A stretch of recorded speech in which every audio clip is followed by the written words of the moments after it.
Hi everyone, स्वागत है आपके अपने चैनल सरकारी नौकरी में। तो आज हम लोग फिर 69,000 सहायक अध्यापक भर्ती परीक्षा के बारे में कुछ डिटेल जानेंगे। ये इन्फॉर्मेशन थोड़ा पुराना है, लेकिन नए इन्फॉर्मेशन को जानने के लिए इस इन्फॉर्मेशन का जानकारी रखना बड़ा ज़रूरी है। तो हम इसके बारे में थोड़ा सा बताते हैं आपको। टीम रिजवान की स्पेशल अपील हुई रजिस्टर्ड, मिला SLP नंबर। लंबी जद्दोजहद के बाद आज टीम रिजवान ने अपनी SLP को रजिस्टर्ड करा दिया है और स्पेशल अपील नंबर प्राप्त कर लिया है, जिसका स्पेशल अपील नंबर 6687/2020 यहाँ पे जो है आप डिटेल देख सकते हैं दिया हुआ है। इसी एकमात्र SLP में सुनवाई से पहले रजिस्टर्ड होकर के SLP नंबर प्राप्त हुआ है। बाकी जितने पक्षकार हैं उनकी अपील अभी डायरी नंबर पर ही है, जो सुनवाई होने के बाद परमिशन टू फाइल ग्रांटेड होकर रजिस्टर्ड हो जाएगी। इसके अलावा टीम की तरफ से आज कुछ अन्य स्पेशल अपील जो है दाखिल हो गई हैं, जिनका डायरी नंबर भी मिल चुका है। तो 20 मई की सुनवाई यानी कि आज 20 मई 2020 को माननीय सुप्रीम कोर्ट में शिक्षा मित्रों द्वारा सुनवाई आज होनी थी। वह सुनवाई देखिए क्या हो रही है कि नहीं हो रही है। तो 20 मई की सुनवाई के संदर्भ में टीम अपने अधिवक्ताओं से लगातार चर्चा कर रही है। जैसा भी निर्णय निकलेगा आप सभी के समक्ष ऑडियो के माध्यम से प्रस्तुत होगा। कौन? टीम रिजवान अंसारी। अगला डिटेल है, team Rizwan Ansari supreme court के प्रथम चरण में हो गए कामयाब। तो 69,000 शिक्षक भर्ती केस में माननीय सुप्रीम कोर्ट के मुद्दे पर प्रथम चरण में ही कामयाबी मिली। आज इस मुद्दे पर टीम के अधिवक्ताओं द्वारा माननीय चीफ जस्टिस ऑफ इंडिया और रजिस्ट्रार महोदय को सीनियर लॉयर्स के लेटर पैड पर लेटर सर्कुलेट करा दिया गया। उस लेटर के माध्यम से सारी स्थिति से अवगत करा दिया गया है। इस प्रयास में टीम को आज सफलता मिल गई है। जो टीम ने कहा था वो करके दिखाया है। जो नई इन्फॉर्मेशन है उसको जान के आपको दुख भी होगा और खुशी भी होगी। दुख इसलिए होगा क्योंकि आज 20 मई 2020 को माननीय सुप्रीम कोर्ट में इस मामले की सुनवाई नहीं होनी है, और खुशी इस बात की होगी कि 21 मई यानी कि कल दिनांक 21 मई 2020 को इस मामले की सुनवाई माननीय सुप्रीम कोर्ट में होनी सुनिश्चित है। ऐसा इसलिए हो रहा है क्योंकि बेंच बदल जाने के कारण शेड्यूल थोड़ा डिस्टर्ब हो गया, जिसकी वजह से यह तिथि जो है आगे बढ़ाई गई और 21 मई यानी कि कल को सुनिश्चित की गई है। तो सुप्रीम कोर्ट हलचल में ये है कि जैसा कि यूपी में गतिमान 69,000 बेसिक शिक्षा भर्ती परीक्षा में महाविवादित पासिंग मार्क व अन्य कई विवादित मुद्दे को लेकर के हर टेट पास पीड़ित शिक्षा मित्र के मुख्य पैरवीकार की तरफ से लखनऊ खंडपीठ के डबल बेंच के जजमेंट को शीर्ष अदालत से सदैव के लिए स्वाहा में समाप्त कराने के लिए स्टे लेने के लिए क्रमांक संख्या 20-21-22 पर क्रमशः राम शरण मौर्य, गुड्डू सिंह जी व सूबेदार सिंह व अन्य के द्वारा दाखिल SLP की निर्णायक संशोधित बहस तिथि 21 मई को कोर्ट संख्या 1 में वरिष्ठ जज श्री यू ललित, काफ़ी फेमस भी हैं ये जी, की अध्यक्षता में बनी ट्रिपल बेंच में अन्य जज श्री मनोहर एम सांताना गौदार व श्री विनीत शरण की बृहद पीठ में प्रातः 10:30 बजे से प्रारंभ होगी, जिसमें पहली सुनवाई में शिक्षा मित्र और वकील लोगों को विश्वास है कि 99% चांस है कि गतिमान महाविवादित भर्ती प्रक्रिया पर स्टे होने के पूरे आसार परिलक्षित दिखाई दे रहे हैं। उक्त महामुकाबला में पीड़ित शिक्षा मित्र की तरफ से देश के जाने माने वरिष्ठ अधिवक्ताओं की जो फौज है वो बहस करेगी, जिसमें वरिष्ठ अधिवक्ताओं के क्रम में मुकुल रोहतगी जी हैं, श्री CS सुंदरम है, राजीव धवन व अन्य कई वरिष्ठ अधिवक्ताओं का पैनल पीड़ित शिक्षा मित्रों को न्याय दिलाने के लिए बहस करेंगे।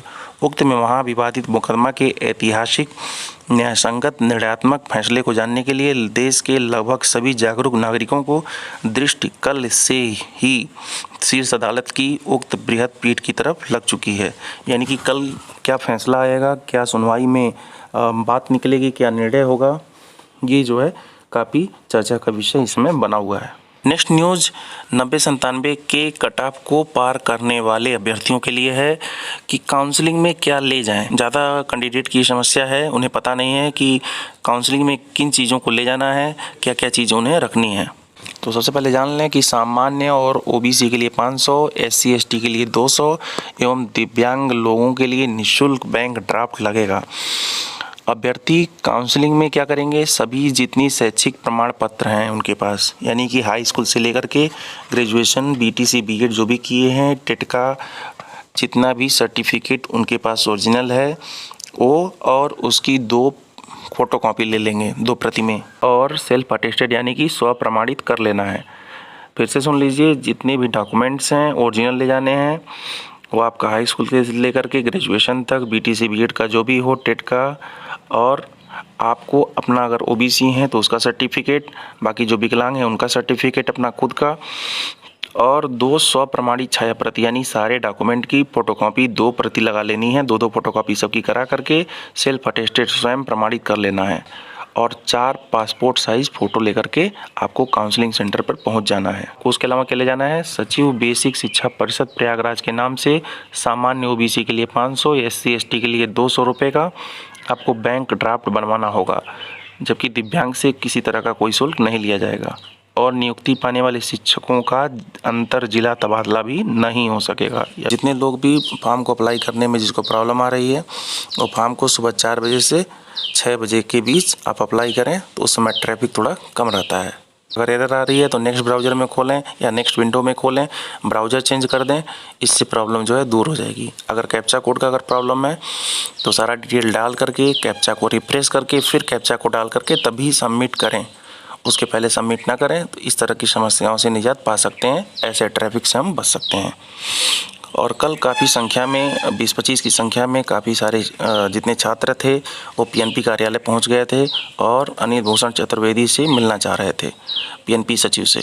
जो सचिव जी थे वह बच्चों से सोशल डिस्टेंसिंग के कारण नहीं मिलना चाह रहे थे। बच्चों का मांग ये था कि हम लोगों का जो मोबाइल नंबर है वह चेंज हो गया है, कुछ लोगों का गुम हो गया है, तो फॉर्म को तभी अप्लाई कर पाएंगे जब मोबाइल नंबर रहेगा और जब ओटीपी आएगा।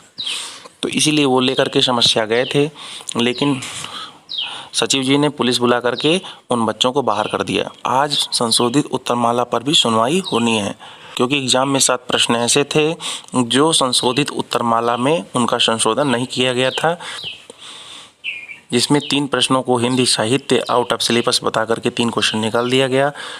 कुछ लोगों को 3 नंबरों मिला, कुछ लोगों को नहीं भी मिला। उसकी मांग को लेकर भी बच्चे कोर्ट जाने की तैयारी में हैं, और कुछ लोग संशोधित उत्तरमाला में जो 4 अन्य प्रश्न हैं उनको लेकर के भी कोर्ट गए हुए हैं, वो भी आज सुनवाई होनी है। तो एक तरह से ये भर्ती जो है काफ़ी पेचीदा होता चला जा रहा है, काफ़ी फंसने की इसके आसार नज़र आ रहे हैं।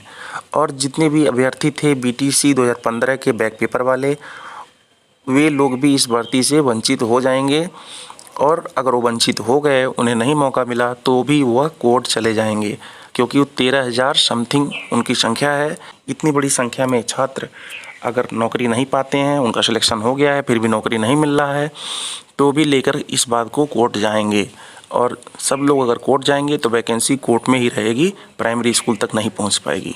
70,000 शिक्षक भर्ती में काउंसलिंग जितने भी लोग करा रहे हैं उनको नियुक्ति मिलना ज़रूरी नहीं है। जाने विज्ञप्ति में क्या खास है। अब आप ये सोच रहे होंगे कि ये तो सामान्य बात है, नियुक्ति सबको तो मिलेगी नहीं। तो आप ये जान लें कि ये जो बात हो रही है नियुक्ति सबको मिलने की, एक कम गुणांक वालों के लिए नहीं बात हो रही है। बात किसके लिए हो रही है, आगे देखें। उत्तर प्रदेश बेसिक शिक्षा परिषद ने प्राथमिक विद्यालयों के लिए 69,000 सहायक अध्यापक भर्ती चयन में कहा है कि इसमें काफ़ी कड़ा मुकाबला है। बेसिक शिक्षा परिषद ने शनिवार को जारी विज्ञप्ति में इसका उल्लेख करते हुए बताया कि सभी काउंसलिंग कराने वालों को नियुक्ति मिलना ज़रूरी नहीं है। वो कौन लोग हैं जिनको नियुक्ति मिलना ज़रूरी नहीं है, इसको ध्यान देंगे। इसको ध्यान में रखकर इस बार 2 अन्य बदलाव कर दिए गए हैं, जैसा कि 68,500 में नहीं था। इसको ध्यान में रखकर इस बार 2 अन्य अहम बदलाव किए गए हैं। हर अभ्यर्थी को सभी 75 जिलों का विकल्प देना ही होगा, और सरकारी पदों व कार्यरत शिक्षकों को काउंसलिंग के लिए NOC यानी कि नो ऑब्जेक्शन सर्टिफिकेट अनुमति ले आना अनिवार्य है, यानी कि वो 2 जगह ज्वाइनिंग नहीं कर सकेंगे। अगर वो 68,500 की वैकेंसी में थे और 69,000 में भी क्वालिफाइड हैं, तो इसके लिए उन लोगों को NOC सर्टिफिकेट लाना होगा, यानी कि जितने भी वैकेंसी में क्वालिफाइड हैं सब लोग काउंसलिंग करा रहे हैं, सबको नियुक्ति नहीं मिलेगी। इसका यही तात्पर्य था। इससे अच्छे गुणांक वालों को जिला आवंटन करने में सहूलियत मिल जाएगी, और साथ ही पहले से कार्यरत दोबारा उन्हें चयन से रोका जा सकेगा।